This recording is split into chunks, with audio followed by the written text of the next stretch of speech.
For our short reflection this morning, we can see in our gospel the conclusion or the end of a long week celebration of the Feast of Tabernacles. But first, what is the Feast of Tabernacles? It is a commemoration and celebration of the Jewish people in the journey of Israel through the wilderness. A feast that reminded the people of how God had provided for Israel during their journey out of Egypt. Despite that long journey of suffering and hardship during that time, those 40 years wandering in the wilderness, God was ever faithful to provide water and rain down manna. He was even called the pillar of cloud during the day to guide them, and during the night, he was a pillar of fire to give them light. And in the gospel, we can see how Jesus talked about the water and being thirsty for him. In the very last day of the feast, which is considered the great day of the feast, where people was joyful, eating abundantly, drinking, kain doon, kain dyan, inuman kahapon, inuman ulit ngayon, tagay doon, tagay dyan, kain ulit. Physically, they were filled. They were full. Busog sila. Masaya sila. Okay sila sa nangyayari, sa celebration, sa party. But Jesus stood up, cried out, offered them something more. Something special, something spiritual, something significant, something unconditional. If anyone is thirsty, let him come to me and drink. Here is Jesus offering himself as the source of living water.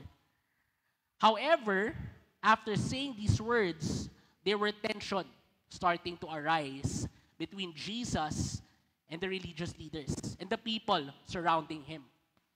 Despite the clear signs, the teaching, many still questioned his identity, his presence, questioning if he could be the Messiah based on their understanding of the prophecies and the scriptures. There were questions, so many doubts and questions happening after that word of passage of Jesus Christ. But in these words of Jesus Christ, if anyone is thirsty, let him come to me and drink.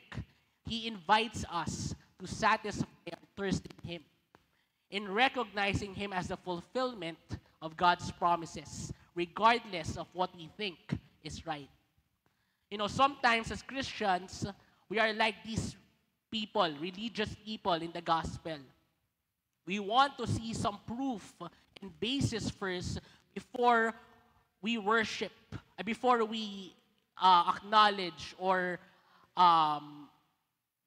before we go or believe that Jesus that we worship to is true. Kung totoo ba to or legit ba to? Diba? We have so many questions or saying na, Lord, pag binigay mo sa akin to, or pag binigay mo sa akin itong pinag-pray ko, magsiserve talaga ako sa'yo all out. You are the God. You are true and ever, as always. Lord, pag pinagaling mo ako, I will do everything for you. There's an exchange always or a need from us to take place or to happen before believing in Jesus Christ's existence, before believing in His word and promises. But He said in the word, blessed are those who have not seen or heard and yet have come to believe.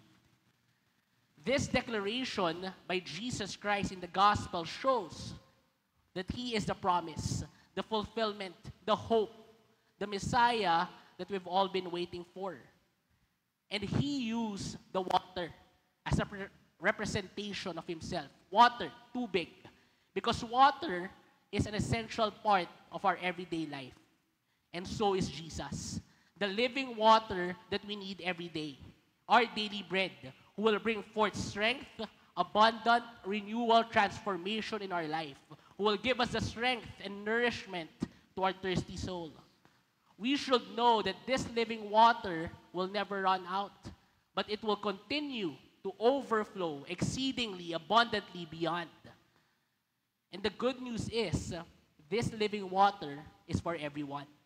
In our second reading, Peter said, God shows no partiality, but in every nation who fears Him and does what is acceptable, what is right, is acceptable to Him. Yet the gospel shows us different kinds of perspectives and assumptions of the religious people in finding the true fulfillment in Him. It's hard for them to accept that this man speaking in front of us, who stood up, is the Jesus Christ, is the God that, we've all been waiting for or we've been praying to. They have their own beliefs. They have their own understanding in recognizing the God or the Messiah. But as people of God, I hope that we do not lean on our own understanding, but trust Him with all our heart and do the right things always for Jesus Christ. And it's our choice to make every day to whom will we serve. Will we choose to believe in our beliefs, in our own understanding, in what the world says, in our fears, or in what we think is right?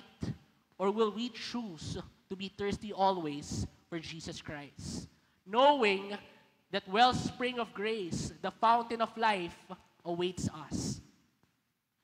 As Joshua said in our reading last Sunday, "As for me and my house, we will serve the Lord." And I hope we do the same as well. Let us choose to find the absolute fullness and goodness of life in Jesus Christ. And may our spirit yield to Him.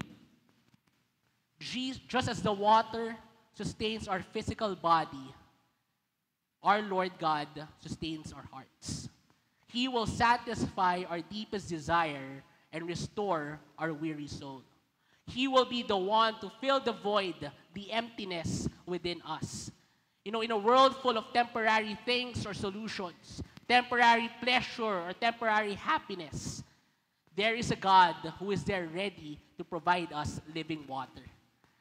Living water of overflowing provisions, constant strength, unconditional love, endless mercy, sufficient grace, boundless hope, eternal life, and fullness of joy, and so much more. Church, that is the good news today. As the deer pants for the water, so our soul longs after thee.